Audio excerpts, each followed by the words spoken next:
নমস্কার বন্ধুরা, আজকের ক্লাসে সকলকে স্বাগত জানাই। আজকে তোমাদের আসন্ন সমস্ত কম্পিটিটিভ এক্সামের জন্য খুবই গুরুত্বপূর্ণ কিছু জিকে নিয়ে আলোচনা করব। তো চলো আজকের ক্লাস শুরু করছি। দেখো, প্রথম প্রশ্ন কি রয়েছে? বুল অ্যান্ড বিয়ার শব্দ দুটি কিসের সঙ্গে জড়িত? বুল অ্যান্ড বিয়ার শব্দ দুটি কিসের সঙ্গে জড়িত? অ্যান্সারটি হয়ে যাবে অপশন বি, শেয়ার বাজার বা শেয়ার মার্কেটের সঙ্গে জড়িত। তারপর দেখো, অর্থনীতি রিলেটেড কিছু উল্লেখযোগ্য কি পয়েন্টস কি রয়েছে। 1976 সালে অর্থনীতিবিদ অ্যাডাম স্মিথ প্রথম অর্থনীতির সংজ্ঞা দিয়েছেন, ভারতের অর্থনীতি হলো এক প্রকার মিশ্র অর্থনীতি। ভারতের অর্থনীতির প্রথম ক্ষেত্র হলো কোনগুলো? ভারতীয় অর্থনীতির প্রথম ক্ষেত্র কৃষিকাজ, পশুপালন, দুগ্ধজাত দ্রব্য উৎপাদন, মৎস্য প্রতিপালন। ভারতের অর্থনীতির সেকেন্ডারি সেক্টর বা গৌণ ক্ষেত্র কোনগুলো? খনন কাজ, নির্মাণ কাজ, বিদ্যুৎ, জল সরবরাহ। ভারতীয় অর্থনীতির তৃতীয় বা টার্সিয়ারি সেক্টর হল পরিবহন, ব্যবসা, পরিষেবা। জাতীয় আয় প্রথম নির্ধারণ কে করেন? দাদাভাই নওরোজি সর্বপ্রথম জাতীয় আয় নির্ধারণ করেন। প্রথম সরকারি প্রচেষ্টায় জাতীয় আয় গণনা করেন কে? প্রশান্তচন্দ্র মহালানবিশ। 1950 সালের 15ই মার্চ প্ল্যানিং কমিশন গঠিত হয়, যার সভাপতি ছিলেন জওহরলাল নেহেরু। প্ল্যানিং কমিশন পরিবর্তিত হয়ে নীতি আয়োগ গঠিত হয় 2015 সালে 1 জানুয়ারি। এনডিসি অর্থাৎ ন্যাশনাল ডেভেলপমেন্ট কাউন্সিল গঠিত হয় কবে? 1952 সালে। তারপর দেখো, বিভিন্ন পঞ্চবার্ষিকী পরিকল্পনা। প্রথম পঞ্চবার্ষিকী পরিকল্পনার সময়কাল কত? 1951 থেকে 56 সাল পর্যন্ত। এই পরিকল্পনা হ্যারোড ডোমার মডেলের উপর তৈরি এবং এই পরিকল্পনায় কৃষিকাজের উপর গুরুত্ব দেওয়া হয়েছিল। তারপর দেখো, দ্বিতীয় পঞ্চবার্ষিকী পরিকল্পনা, এর সময়কাল 1956 থেকে 1961। প্রশান্তচন্দ্র মহালানিশ পরিকল্পনার ওপর এই পরিকল্পনা গড়ে ওঠে। এই পরিকল্পনায় ভারী শিল্পের ওপর জোর দেওয়া হয়। তৃতীয় পঞ্চবার্ষিকী পরিকল্পনার সময়কাল কত? 1961 থেকে 66। এই পরিকল্পনার উদ্দেশ্য ছিল ভারতের অর্থনৈতিক স্বনির্ভর করা। এই সময়কালে 1962 সালে ভারত চীনের যুদ্ধ, 1965 সালে ভারত ও পাকিস্তান যুদ্ধ সংগঠিত হয়েছিল। তৃতীয় পঞ্চবার্ষিকী পরিকল্পনার সময় 1966 থেকে 69। তৃতীয় পঞ্চবার্ষিকী পরিকল্পনার সময় 1966 থেকে 69, এই 3 বছর সময়কে প্ল্যান হলিডে বা পরিকল্পনার বিরতির সময়কাল বলা হয়। তারপর দেখো, চতুর্থ পঞ্চবার্ষিকী পরিকল্পনা, এর সময়কাল কত? 1969 থেকে 1974। চতুর্থ পঞ্চবার্ষিকী পরিকল্পনার সময়ে বাংলাদেশের মুক্তিযুদ্ধ হয়েছিল। পঞ্চম পরিকল্পনার সময়কাল কত? 1974 থেকে 1979। এই পরিকল্পনার সময়ে গরিবি হাটাও স্লোগান আমরা দেখতে পাই ইন্দিরা গান্ধীর সময়কালে। রোলিং প্ল্যান বা ঘূর্ণমান পরিকল্পনা 1978 থেকে 83 এই সময়কাল ছিল। এনআইটিআই অর্থাৎ national institute for transforming India, 1770 সালে হিন্দুস্তান ব্যাংক স্থাপনের মাধ্যমে ভারতের ব্যাংকের ব্যবস্থার সূত্রপাত হয়। কলকাতা, মাদ্রাস ও বোম্বে এই 3টি ব্যাংক একত্রিত হয়ে 1921 সালে ইম্পেরিয়াল ব্যাংক তৈরি হয়েছিল, যা 1955 পর্যন্ত চলছিল। 1925 সালে royal commission of India currency and finance প্রতিষ্ঠিত হয়। 1935 সালের 1 এপ্রিল আরবিআই বা রিজার্ভ ব্যাংক প্রতিষ্ঠা হয়, যার সদর দপ্তর মুম্বাইয়ে অবস্থিত। রিজার্ভ ব্যাংকের জাতীয়করণ করা হয়েছিল 1949 সালে। আরবিআইয়ের প্রথম ভারতীয় অধ্যক্ষের নাম কি? সিডি দেশমুখ। মনমোহন সিং একমাত্র প্রধানমন্ত্রী যিনি আরবিআইয়ের অধ্যক্ষ ছিলেন। আরবিআইয়ের সদর দপ্তর কলকাতা থেকে বোম্বেতে স্থানান্তরিত হয় কবে? 1937 সালে। ইম্পেরিয়াল ব্যাংক অফ ইন্ডিয়া 1955 সালে স্টেট ব্যাংকে পরিবর্তিত হয়। 1969 সালে 14টি ব্যাংক জাতীয়করণ করা হয়েছিল। NABARD, national bank for agriculture and rural development, NABARD প্রতিষ্ঠা হয়েছিল 1982 সালে। বি শিবরামন কমিটির সুপারিশে নাবার্ড প্রতিষ্ঠা হয়েছিল। 1982 সালে এক্সিম ব্যাংক প্রতিষ্ঠা হয়েছিল। অর্থ কমিশন গঠিত হয় 1951 সালে। অর্থ কমিশনের কথা উল্লেখ আছে ভারতের সংবিধানের 280 ধারাতে। রাষ্ট্রপতির প্রতি 5 বছর অন্তর এটি গঠন করেন। একজন সভাপতি ও 4 জন সদস্য নিয়ে এই অর্থ কমিশন গঠিত হয়। তারপর দেখো, বিভিন্ন বিপ্লব সম্পর্কিত কি পয়েন্টস। সবুজ বিপ্লব হয়েছিল 1960-এর দশকে পাঞ্জাব, হরিয়ানাতে মূলত গম উৎপাদনের উপর জোর দেওয়া হয়েছিল। ভারতের সবুজ বিপ্লবের জনক বলা হয় কাকে? এম.এস. স্বামীনাথনকে। আন্তর্জাতিক ক্ষেত্রে সবুজ বিপ্লবের জনক বলা হয় কাকে? নরম্যান বোরলগকে। রামধনু বিপ্লব হল পুরো কৃষিক্ষেত্রে বিপ্লব। ভারতের প্রথম শিল্পনীতি গঠিত হয়েছিল কবে? 1948 সালে। তখন শিল্পমন্ত্রী কে ছিলেন? শ্যামাপ্রসাদ মুখার্জি। 1956 সালের শিল্পনীতি মহালানবিশ মডেলের উপর তৈরি হয়েছিল। আইএমএফ অর্থাৎ ইন্টারন্যাশনাল মনিটারি ফান্ড গঠিত হয় 1945 সালে। সদস্য রয়েছে কয়টি দেশ? 189টি দেশ। বিশ্ব বাণিজ্য সংস্থা বা WTO বা ওয়ার্ল্ড ট্রেড অর্গানাইজেশন প্রতিষ্ঠা হয়েছিল কবে? 1995 সালে। আইপিটি, ইন্টেলেকচুয়াল প্রপার্টি রাইট, পশ্চিমবঙ্গের সাক্ষরতার হার কত? 76.26%। অর্থনীতির জনক কাকে বলা হয়? অ্যাডাম স্মিথকে অর্থনীতির জনক বলা হয়। কার অধ্যক্ষতায় 1947 সালে আর্থিক কার্যক্রম সমিতি গঠিত হয়?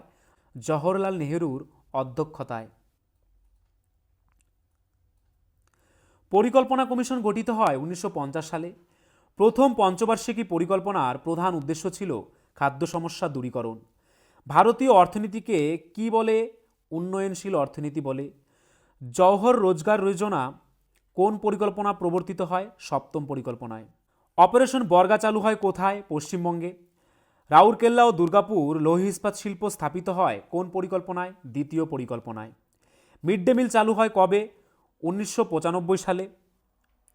মুদ্রাস্ফীতির ফলে লাভবান হন যারা ঋণ নিয়ে থাকেন এবং ক্ষতিগ্রস্ত হয় যারা ঋণ দান করেন। ভারতীয় অর্থনীতির উদারীকরণ শুরু হয় 1991 সালে। 1 টাকার নোটে কার সই থাকে? ভারত সরকারের অর্থ সচিবের সই থাকে। কত টাকার ভারতীয় নোটে মঙ্গলযানের ছবি আছে? 2000 টাকার নোটে। কত সালে রিজার্ভ ব্যাঙ্ক অফ ইন্ডিয়া ভারতে কাগজের টাকা চালু করে? 1938 সালে। কত টাকার নোটে গন্ডার হাতি বাঘের ছবি আছে? 10 টাকার নোটে গন্ডার হাতি ও বাঘের ছবি আছে। 10 টাকার নোটে বর্তমান কিসের ছবি আছে? কোণার্কের সূর্য মন্দিরের ছবি আছে। 20 টাকার নোটে কিসের ছবি আছে? ইলোরার গুহার ছবি আছে। সংসদ ভবন ও হাম্পির রথের ছবি আছে 50 টাকার নোটে। 100 টাকার নোটে রানী কি ভাবের ছবি আছে। সাঁচি স্তূপের ছবি আছে 200 টাকার নোটে। লালকেল্লার ছবি আছে 500 টাকার নোটে। কত সালে স্বাধীন ভারতের প্রথম নোট বাতিল হয়েছিল? 1978 সালে।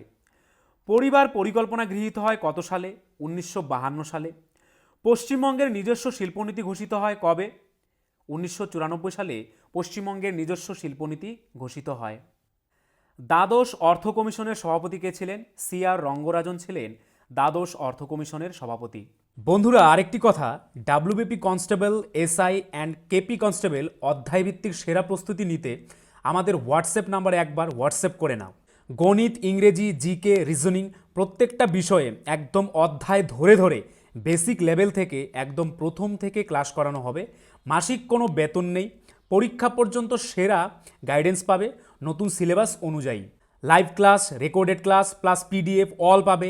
একবার পেমেন্ট করলেই যতদিন না চাকরি পাচ্ছ ক্লাস করতে পারবে। One time payment. 5 জন আলাদা আলাদা টিচার্সের মাধ্যমে তোমাদের প্রত্যেকটি সাবজেক্ট ধরে ধরে অঙ্ক একদম যারা কিছুই বুঝতে পারো না তাদের জন্য জলের মতো সহজ করে বুঝিয়ে দেওয়া হবে। আমাদের কলকাতা পুলিশের SIতে আমরা 95% হুবহু প্রশ্ন কমন দিয়েছি প্রমাণসহ।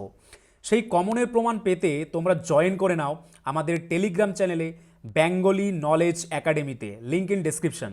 এটি আমাদের 7 নম্বর ব্যাচ। প্রথম 100 জন 30% ডিসকাউন্ট পাবে। প্রথম 100 জন 30% ডিসকাউন্ট পাবে।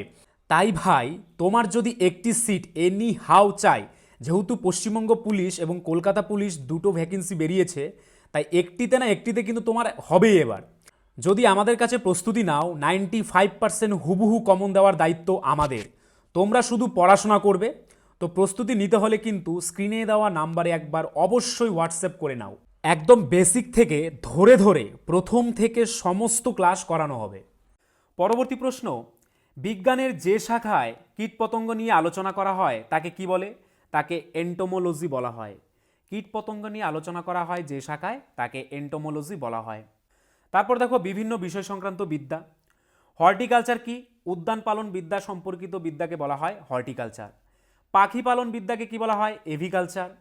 মৌমাছি পালন সংক্রান্ত বিদ্যা কি নামে পরিচিত? এপিকালচার। আরবোরিকালচার কাকে বলা হয়? গাছ ও শাকসবজি চাষ সংক্রান্ত বিদ্যাকে আরবোরিকালচার বলা হয়। ব্যাঙ চাষ সংক্রান্ত বিদ্যা কি নামে পরিচিত? Frog culture. পিসি কালচার কাকে বলা হয়? মৎস্য চাষ সংক্রান্ত বিদ্যাকে পিসি কালচার বলা হয়। চিংড়ি চাষ সংক্রান্ত বিদ্যাকে কি বলা হয়? প্রোনোকালচার। রেশম চাষ সংক্রান্ত বিদ্যাকে কি বলা হয়? সেরিকালচার। মুক্তা চাষ সংক্রান্ত বিদ্যাকে কি বলা হয়? Pearl culture. হাঁস মুরগি পালন বিদ্যাকে কি বলা হয়? Poultry farming. তাহলে পোলট্রি ফার্মিং কি? হাঁস মুরগি পালন বিদ্যাকে পোলট্রি ফার্মিং বলা হয়। পরবর্তী প্রশ্ন, বাংলা সাহিত্যের যুগ সন্ধিক্ষণের কবি কে ছিলেন, বা কাকে বাংলা সাহিত্যের যুগ সন্ধিক্ষণের কবি বলা হয়? অ্যান্সারটি হয়ে যাবে অপশন বি, ঈশ্বরচন্দ্র গুপ্তকে। ঈশ্বরচন্দ্র বাংলা সাহিত্যের ইতিহাসে যুগসন্ধির কবি হিসেবে পরিচিত, কারণ তিনি সমকালের সামাজিক ও ঐতিহাসিক বিষয় নিয়ে কবিতা রচনা করলেও তার ভাষা, ছন্দ ও অলঙ্কার ছিল মধ্যযুগীয়। তারপর দেখো বিভিন্ন কবি এবং তাদের ছদ্মনাম। মালাধর বসু কোন ছদ্মনামে লিখতেন? গুণরাজ খান। দীপেন্দ্রনাথ সান্যাল নীলকণ্ঠ নামে। মোহিতলাল মজুমদার সত্যসুন্দর দাস। ভবানী সেনগুপ্ত কোন ছদ্মনামে লিখতেন? চার্ণক সেন। দীনবন্ধু মিত্র কোন ছদ্মনামে লিখতেন? CF Andrew. গোপাল হরি দেশমুখ লোকহিত নামে লিখতেন। শরদিন্দু বন্দ্যোপাধ্যায় চন্দ্রহাস নামে লিখতেন। পূর্ণেন্দু পত্রী সমুদ্রগুপ্ত নামে লিখতেন। মণিশঙ্কর মুখোপাধ্যায় শঙ্কর নামে লিখতেন। রাসবিহারী বসু কোন নামে লিখতেন? রসিক ঠাকুর। কালিদাস রায় বেতাল ভট্ট। বিমল কর বিদুর নামে লিখতেন। সৈয়দ মুস্তাবা আলী প্রিয়দর্শী নামে লিখতেন। কামিনী রায় জনৈক বঙ্গমহিলা নামে লিখতেন। দক্ষিণারঞ্জন মিত্র মজুমদার দৃষ্টিহীন মধুসূদন মজুমদার নামে লিখতেন। মনীষ ঘটক যুবনাশ্য নামে লিখতেন। স্বপন বুড়ো ছদ্মনাম কি? অখিল নিয়োগী। বিকর্ণর ছদ্মনাম নারায়ণ সান্যাল। পরবর্তী প্রশ্ন, কোনটিকে কৃষকের প্রকৃত বন্ধু বা প্রাকৃতিক লাঙল বলা হয়? কোনটিকে কৃষকের প্রকৃত বন্ধু বা প্রাকৃতিক লাঙল বলা হয়? অ্যান্সারটি হয়ে যাবে অপশন এ, কেঁচোকে কৃষকের বন্ধু বলা হয়। কেঁচো মাটিতে গর্ত খুঁড়ে মাটিকে ছিদ্রযুক্ত করে, তাই তাদের কৃষকের বন্ধু বলা হয়। কেঁচোর নাইট্রোজেন বর্জ্য এবং অন্যান্য বর্জ্য পদার্থ উদ্ভিদের খাদ্য তৈরি করে। কেঁচো দ্বারা মাটির উর্বরতা বৃদ্ধির এই প্রক্রিয়াকে ভার্মি কম্পোস্টিং বলা হয়। মাছ ধরার জন্য কেঁচো মাছের টোপ হিসেবে ব্যবহার করা হয়। ভারতের কিছু আদিবাসী জন্ডিস, পাইলস, ডায়রিয়া, মূত্রাশয়, পাথর ইত্যাদি নিরাময়ে ওষুধ হিসেবে কেঁচো ব্যবহার করে। বাংলাদেশের কোন সাঁতারু ইংলিশ চ্যানেল অতিক্রম করেছিলেন? বাংলাদেশের কোন সাঁতারু ইংলিশ চ্যানেল অতিক্রম করেছিলেন? অ্যান্সারটি হয়ে যাবে option A, Brajen Das English channel অতিক্রম করেছিলেন। ব্রজেন দাস ছিলেন একজন বাঙালি সাঁতারু। তিনি প্রথম দক্ষিণ এশীয় ব্যক্তি যিনি সাঁতার কেটে ইংলিশ চ্যানেল পাড়ি দেন। 1958 সালের 18ই আগস্ট তিনি এই কৃতিত্ব অর্জন করেন। পরবর্তী প্রশ্ন, মুর্শিদাবাদ জেলাকে দুভাগে ভাগ করেছে কোন নদী? কোন নদী মুর্শিদাবাদ জেলাকে দুভাগে ভাগ করেছে? অ্যান্সারটি হয়ে যাবে অপশন সি, ভাগীরথী নদী। ভাগীরথী নদী মুর্শিদাবাদ জেলাকে দুই ভাগে ভাগ করেছে। ভাগীরথী হল গঙ্গার একটি শাখা নদী। এই নদীটি ফারাক্কা ব্যারাজের কাছে উৎপন্ন হয়ে দক্ষিণে প্রবাহিত হয়েছে। এই নদীটি মুর্শিদাবাদ জেলার মধ্যে দিয়ে প্রবাহিত হয়েছে এবং জেলাটিকে কম বেশি সমান দুই ভাগে ভাগ করেছে। ভারতের উত্তরাখণ্ড রাজ্যে হিমালয় থেকে উৎপন্ন একটি নদী হল ভাগীরথী। এই নদীটি গঙ্গার দুটি প্রধান ধারা বা উৎসের মধ্যে একটি ধারা। উৎস কোথায়? গোমুখ তুষারগুহা থেকে। দৈর্ঘ্য কত? 205 কিমি।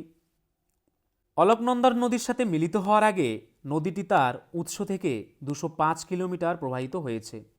পরবর্তী প্রশ্ন, সমস্ত অ্যাসিডের জন্য সাধারণ উপাদান হল, অথবা সমস্ত অ্যাসিডের মধ্যে কোন উপাদানটি উপস্থিত থাকে? অ্যান্সারটি হয়ে যাবে অপশন ডি, হাইড্রোজেন। র্যাকটিফাইড স্পিরিট কি? 95.6% ইথাইল অ্যালকোহল এবং 4.4% পানির মিশ্রণকে র্যাকটিফাইড স্পিরিট বলে, খুবই ইম্পর্টেন্ট। তারপর দেখো, ডিডিটির পূর্ণরূপ কি? Dichloro diphenyl trichloro ethane. টিএনটির পূর্ণরূপ কি? Trinitro toluene.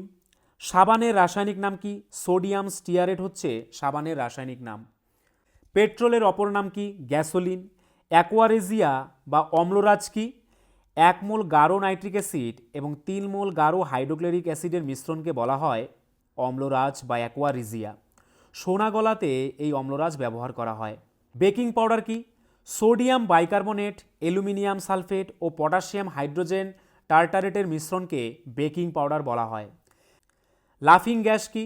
নাইট্রাস অক্সাইডকে লাফিং গ্যাস বলে। এটি একটি হাস্য উদ্দীপক গ্যাস। দার্শনিকের উল কি? জিঙ্ক অক্সাইড দার্শনিকের উল নামে পরিচিত। সাপের বিষে কোন ধাতুর অণু থাকে? জিঙ্কের অণু থাকে সাপের বিষে। কোন ধাতুর ওপর আঘাত করলে শব্দ হয় না? অ্যান্টিমনি ধাতুর ওপর আঘাত করলে শব্দ হয় না। সবচেয়ে সক্রিয় ধাতু কোনটি? পটাশিয়াম। বিশুদ্ধ সালফিউরিক অ্যাসিডের অপর নাম কি? সালফান। কোন ভারতীয় শাসক প্রথম অধীনতামূলক মিত্রতা নীতি গ্রহণ করেন? অ্যান্সারটি হয়ে যাবে অপশন বি, হায়দ্রাবাদের নিজাম প্রথম অধীনতামূলক মিত্রতা নীতি গ্রহণ করেন। লর্ড ওয়েলেসলি ভারতে অধীনতামূলক মিত্রতা নীতি চালু করেছিলেন। অধীনতামূলক মিত্রতা নীতির মতে যদি কোনো ভারতীয় শাসক ব্রিটিশদের সাথে একটি অধীনতামূলক মিত্রতা নীতিতে স্বাক্ষর করেন, তাহলে তাকে তার ভূখণ্ডে ব্রিটিশ বাহিনীকে প্রবেশের অনুমতি দিতে হবে এবং তাকে ব্রিটিশ সেনাবাহিনীর রক্ষণাবেক্ষণের খরচও বহন করতে হবে। পরবর্তী প্রশ্ন, ড্যাশ হলেন সর্বকনিষ্ঠ রাজীব গান্ধী খেলরত্ন পুরস্কার প্রাপক, বা সর্বপ্রথম রাজীব গান্ধী পুরস্কার প্রাপক ব্যক্তির নাম কি? অ্যান্সারটি হয়ে যাবে অপশন ডি, অভিনব বিন্দ্রা। রাজীব গান্ধী খেলরত্ন ভারতের সর্বোচ্চ ক্রীড়া পুরস্কার। পুরস্কারের নাম রাখা হয়েছিল ভারতের প্রাক্তন প্রধানমন্ত্রী রাজীব গান্ধীর নামে। 1991 সাল থেকে এই পুরস্কার দেওয়া হচ্ছে। বিশ্বনাথন আনন্দ হলেন প্রথম রাজীব গান্ধী খেলরত্ন পুরস্কার প্রাপক। স্পোর্টস শুটার অভিনব বিন্দ্রা হলেন রাজীব গান্ধী খেলরত্ন পুরস্কারের কনিষ্ঠ প্রাপক। পরবর্তী প্রশ্ন, ভারতীয় সংবিধানে হেবিয়াস কর্পাস বলতে কি বোঝায়? হেবিয়াস কর্পাস বলতে কি বোঝায়? অ্যান্সারটি হয়ে যাবে অপশন বি, কোনো ব্যক্তিকে সশরীরে হাজির করা, এটাই হচ্ছে হেবিয়াস কর্পাস। হেবিয়াস কর্পাস হলো একটি আইনের আশ্রয় যার মাধ্যমে একজন ব্যক্তি আদালতে বেআইনি আটক বা কারাদণ্ডের বিষয়ে রিপোর্ট করতে পারেন। তিনি অনুরোধ করতে পারেন যে আদালত ব্যক্তির অভিভাবককে, সাধারণত একজন কারা কর্মকর্তাকে, বন্দীকে আদালতে আনার জন্য আটক রাখা বৈধ কিনা তা নির্ধারণ করতে। পরবর্তী প্রশ্ন, নিম্নের কোন প্রাণীটি অতিবেগুনি রশ্মিকে দেখতে পায়, বা কারা অতিবেগুনি রশ্মিকে দেখতে পায়? অ্যান্সারটি হয়ে যাবে অপশন এ, পাখি। পাখিরা অতিবেগুনি রশ্মিকে অনুভব করতে পারে। মৌমাছি, পাখি, এমনকি রেইনডিয়ার এবং ইঁদুরের মতো স্তন্যপায়ী প্রাণীসহ অনেক প্রাণী অতিবেগুনি আলো অনুভব করতে পারে। পরবর্তী প্রশ্ন, সন্ধ্যার সময় কোন বায়ু প্রবাহিত হয়? সন্ধ্যাবেলায় কোন বায়ু প্রবাহিত হয়? অ্যান্সারটি হয়ে যাবে অপশন বি, সমুদ্র বায়ু প্রবাহিত হয়। পরবর্তী প্রশ্ন, প্লাস্টিক শিল্পে ব্যবহৃত পিভিসি এর পুরো রূপ কি? প্লাস্টিক শিল্পে ব্যবহৃত পিভিসির সম্পূর্ণ নাম কি? অ্যান্সারটি হয়ে যাবে option A, polyvinyl chloride. Plastic শিল্পে পিভিসি শব্দটি পলিভিনাইল ক্লোরাইডকে বোঝায়। পরবর্তী প্রশ্ন, মানুষের পেশিতে অবস্থিত প্রোটিনটির নাম কি? মানুষের পেশিতে অবস্থিত প্রোটিনটি হল অপশন সি, অ্যাক্টিন। তারপর কিছু কি পয়েন্টস লক্ষ্য করো। বিশুদ্ধ সালফিউরিক অ্যাসিডের অপর নাম কি? সালফান। প্রস্রাব থেকে যে গন্ধ আসে তা কিসের? অ্যামোনিয়ার। জীবকোষের কোথায় প্রোটিন সংশ্লেষিত হয়? প্রোটিন ফ্যাক্টরি খাত রাইবোজোমে 6 লক্ষ কোটি থেকে 10 লক্ষ কোটি প্রোটিন সংশ্লেষিত হয়। ধান গাছে কয়টি ক্রোমোজোম থাকে? 24টি ক্রোমোজোম থাকে। ব্যাঙে কয়টি ক্রোমোজোম থাকে? 22টি ক্রোমোজোম থাকে। তারপর দেখো ভাইরাসজনিত রোগগুলো কি কি? হাম, বসন্ত, পোলিও, ইনফ্লুয়েঞ্জা, জলাতঙ্ক, হারপিস, মাম্পস, এইডস, হেপাটাইটিস ইত্যাদি হচ্ছে ভাইরাস ঘটিত রোগ। ব্যাকটেরিয়াজনিত রোগগুলো কি কি? কলেরা, টাইফয়েড, কুষ্ঠ, যক্ষা, ডিপথেরিয়া, নিউমোনিয়া ইত্যাদি। মরুভূমিতে জন্মানো উদ্ভিদকে কি বলা হয়? জেরোফাইট বলা হয়। প্রোটোজোয়া শব্দের অর্থ কি? প্রথম প্রাণী। কোন পশু শব্দ করতে পারে না? জিরাফ কোনো শব্দ করতে পারে না। নিউমোনিয়া রোগের পরোক্ষ কারণ কি? গোলকৃমি। রাতের বেলা বিড়াল ও কুকুরের চোখ জ্বলজ্বল করে কেন? টেপেটোম নামক রঞ্জক কোষের কারণে। মস্তিষ্কের পর্দার বা আবরণীর নাম কি? মেনিনজেস। হৃৎপিণ্ডের পর্দার নাম কি? পেরিকার্ডিয়াম। ফুসফুসের পর্দার নাম কি? প্লুরা। যকৃতের পর্দার নাম কি? গ্লিসনস ক্যাপসুল। অস্থির পর্দার নাম কি? পেরিঅস্টিয়াম। তরুণাস্থির পর্দার নাম কি? পেরিকার্ডিয়াম। স্নায়ুতন্ত্রের গঠনগত কার্যগত একককে কী বলা হয়? নিউরন বলা হয়। রেচনতন্ত্রের গাঠনিক একককে কী বলা হয়? নেফ্রন বলা হয়। কঙ্কালতন্ত্রের গাঠনিক একককে কী বলা হয়? অস্থি বলা হয়। যকৃতের গাঠনিক একককে কী বলা হয়? হেপাটোসাইট বলা হয়। ফুসফুসের গাঠনিক একককে কী বলা হয়? অ্যালভিওলাই। মানবদেহে জলের পরিমাণ কত শতাংশ? 60% থেকে 70%। মানবদেহে তাপমাত্রা নিয়ন্ত্রণ করে কোনটি? হাইপোথ্যালামাস। কোন রস যা শর্করা ও আমিষ উভয়কে পরিপাক করে? অগ্নাশয় রস। মানুষের লালায় কোন এনজাইম থাকে? টায়ালিন। কোন জারক রস পাকস্থলিতে দুগ্ধ জমাট বাঁধায়? রেনিন। HCl কোন কোষ থেকে নিঃসৃত হয়? প্যারাইটাল কোষ থেকে HCl নির্গত হয়। পরবর্তী প্রশ্ন, কোন মুঘল যুবরাজ ভাগবত গীতার ফার্সি অনুবাদ করেন? অ্যান্সারটি হয়ে যাবে অপশন এ, দারা শিকোহ ভাগবত গীতার ফার্সি অনুবাদ করেন। দারা শিকোহ ছিলেন মোগল সম্রাট শাহজাহান ও তার স্ত্রী মুমতাজ মহলের বড় পুত্র। ফার্সি ভাষায় দারা শিকোহর নামের অর্থ মহিমান্বিত। তিনি সর্বপ্রথম ফার্সি ভাষায় ভাগবত গীতা ও উপনিষদ অনুবাদ করেন। পরবর্তী প্রশ্ন, মুসুলিপত্তনমে ফরাসি কারখানা স্থাপনে অনুমতি দিয়েছিলেন কে? কে মুসুলিপত্তনমে ফরাসি কারখানা স্থাপনের অনুমতি দিয়েছিলেন? অ্যান্সারটি হয়ে যাবে অপশন ডি, আবদুল্লাহ কুতুব শাহ। পরবর্তী প্রশ্ন, ক্যাসপেড বদ্বীপের আকৃতি কেমন? ক্যাসপেড বদ্বীপের আকৃতি কেমন? অ্যান্সারটি হয়ে যাবে অপশন বি, করাতের দাঁতের মতো ক্যাসপেড বদ্বীপের আকৃতি। তার সঙ্গে মনে রাখবে মিসিসিপি নদীর বদ্বীপের আকৃতি কীরকম? মিসিসিপি নদীর বদ্বীপের আকৃতি হচ্ছে পাখির পায়ের মতো। পরবর্তী প্রশ্ন, কোনটি সার্বজনীন দ্রাবক রূপে পরিচিত? কাকে সার্বজনীন দ্রাবক বলা হয়? অ্যান্সারটি হয়ে যাবে অপশন ডি, জল হচ্ছে সার্বজনীন দ্রাবক।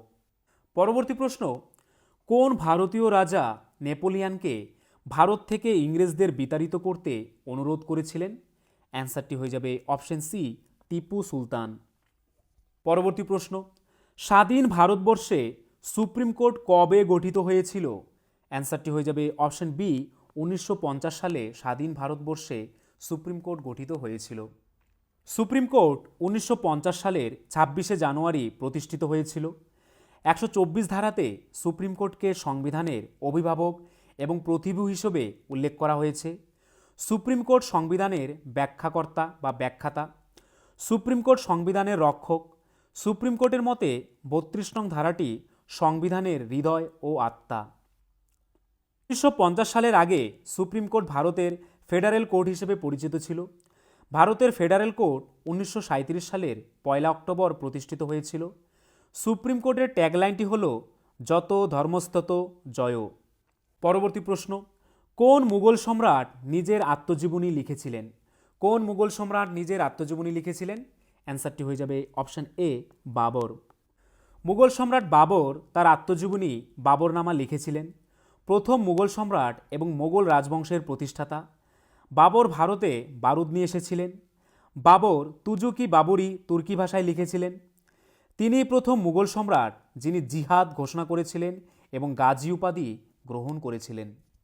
পরবর্তী প্রশ্ন, হাইড্রোজেন পরমাণুর কয়টি আইসোটোপ আছে? হাইড্রোজেন পরমাণুর মোট 3টি আইসোটোপ আছে। হাইড্রোজেনের আইসোটোপগুলি হল প্রোটিয়াম, ডিউটেরিয়াম ও ট্রিটিয়াম। হাইড্রোজেনের 3টি পরিচিত আইসোটোপ রয়েছে, যার প্রতিটি পারমাণবিক সংখ্যা যথাক্রমে 1, 2, 3 রয়েছে। এগুলোর নাম দেওয়া হয়েছে প্রোটিয়াম, ডিউটেরিয়াম এবং ট্রিটিয়াম। আমাদের দেশের নিচের কোন স্থানটি শীতল মরুভূমি? আমাদের দেশের নিম্নের কোন স্থানটি শীতল মরুভূমি? অ্যান্সারটি হয়ে যাবে অপশন বি, লাদাখ।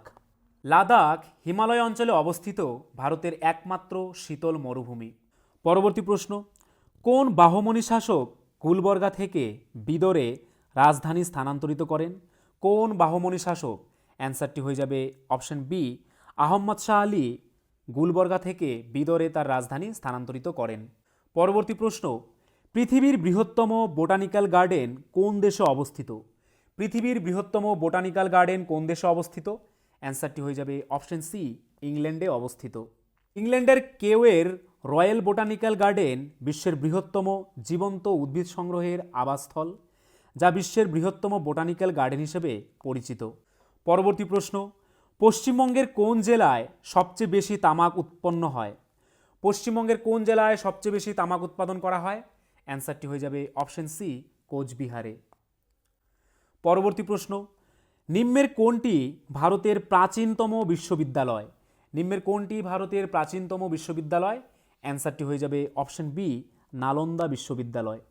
বর্তমান রাজগীর বিহারে অবস্থিত, যেটি ভারতে অবস্থিত, নালন্দা ছিল বিশ্বের প্রাচীনতম বিশ্ববিদ্যালয়গুলির মধ্যে একটি এবং ইউনেস্কো নালন্দা মহাবিহারের ধ্বংসাবশেষ ঘোষণা করেছিল একটি বিশ্ব ঐতিহ্যবাহী স্থান। নালন্দা বিশ্ববিদ্যালয় কে প্রতিষ্ঠা করেছিলেন? কুমারগুপ্ত। নালন্দা বিশ্ববিদ্যালয় কে প্রতিষ্ঠা করেছিলেন? প্রথম কুমারগুপ্ত। অদন্তপুরী বিশ্ববিদ্যালয় কে প্রতিষ্ঠা করেছিলেন? গোপাল। বিক্রমশিলা বিশ্ববিদ্যালয়ের প্রতিষ্ঠাতা কে ছিলেন? ধর্মপাল। জগদ্দল বিশ্ববিদ্যালয়ের প্রতিষ্ঠাতা কে ছিলেন? রামপাল। পরবর্তী প্রশ্ন, সিগারেট লাইটারে কোন গ্যাস ব্যবহৃত হয়? সিগারেট লাইটারে বিউটেন গ্যাস ব্যবহৃত হয়। লাইটারগুলিতে জ্বালানি হিসেবে একটি তরল পেট্রোলিয়াম গ্যাস বিউটেন থাকে। অন্যান্য লাইটার যেমন সিগারেট লাইটারগুলিতে তরলের আধারে একটি লঘু তরল, একটি দাহ্য গ্যাস যেমন প্রোপেন বা বিউটেন, একটি ভাল্ব এবং একটি জ্বলন যন্ত্র থাকে। বিউটেন হল হাইড্রোকার্বন এবং একটি অত্যন্ত দাহ্য, বর্ণহীন, গন্ধহীন, সহজেই তরলীকৃত গ্যাস। পরবর্তী প্রশ্ন, চণ্ডীগড়ের বিখ্যাত রক গার্ডেনের প্রতিষ্ঠাতাকে? চণ্ডীগড়ের বিখ্যাত গার্ডেন রক গার্ডেনের প্রতিষ্ঠাতাকে? অ্যান্সারটি হয়ে যাবে অপশন ডি, নেকচাঁদ সাইনি। পরবর্তী প্রশ্ন, কোন পঞ্চবার্ষিকী পরিকল্পনার মূল লক্ষ্য ছিল মানব উন্নয়ন? কোন পঞ্চবার্ষিকী পরিকল্পনার মূল লক্ষ্য ছিল মানব উন্নয়ন? অ্যান্সারটি হয়ে যাবে অপশন এ, অষ্টম পঞ্চবার্ষিকী পরিকল্পনার মূল লক্ষ্য ছিল মানব উন্নয়ন। অষ্টম পঞ্চবার্ষিকী পরিকল্পনা 1992 সালের 1 এপ্রিল শুরু হয়েছিল। এই পরিকল্পনার নথিটি 1992 সালের মে মাসে অনুষ্ঠিত জাতীয় উন্নয়ন পরিষদের 44তম মিটিংয়ে অনুমোদিত হয়েছিল। পঞ্চম পঞ্চবার্ষিকী পরিকল্পনায় কর্মসংস্থান, দারিদ্র্যমোচন এবং ন্যায় বিচারের ওপর জোর দেওয়া হয়। পরিকল্পনাটি কৃষি উৎপাদনে স্বনির্ভরতা এবং প্রতিরক্ষার ওপরেও আলোকপাত করে। পরবর্তী প্রশ্ন, কে ভারতের 4 কোণে 4টি বৌদ্ধ মঠ নির্মাণ করেছিলেন? কে ভারতের 4 কোণে 4টি বৌদ্ধ মঠ নির্মাণ করেছিলেন? অ্যান্সারটি হয়ে যাবে অপশন ডি, শঙ্করাচার্য। তো বন্ধুরা, এই ছিল আজকের ভিডিও। তোমরা যদি আমাদের চ্যানেলে নতুন হয়ে থাকো, আমাদের চ্যানেলটিকে অবশ্যই সাবস্ক্রাইব করে নোটিফিকেশন অল করে রাখবে। তার পাশাপাশি তোমরা যদি আমাদের পুলিশের ব্যাচে অ্যাডমিশন নিতে চাও, তাহলে আমাদের স্ক্রিনে দেওয়া নাম্বারে একবার এক্ষুনি হোয়াটসঅ্যাপ করে নাও। আর আজকের ভিডিওর যদি পিডিএফ পেতে চাও, তাহলে আমাদের টেলিগ্রাম চ্যানেলে জয়েন করে নাও, বেঙ্গলি নলেজ একাডেমি এই চ্যানেলে, যেটি এই ভিডিও ডিসক্রিপশনে দেওয়া রয়েছে।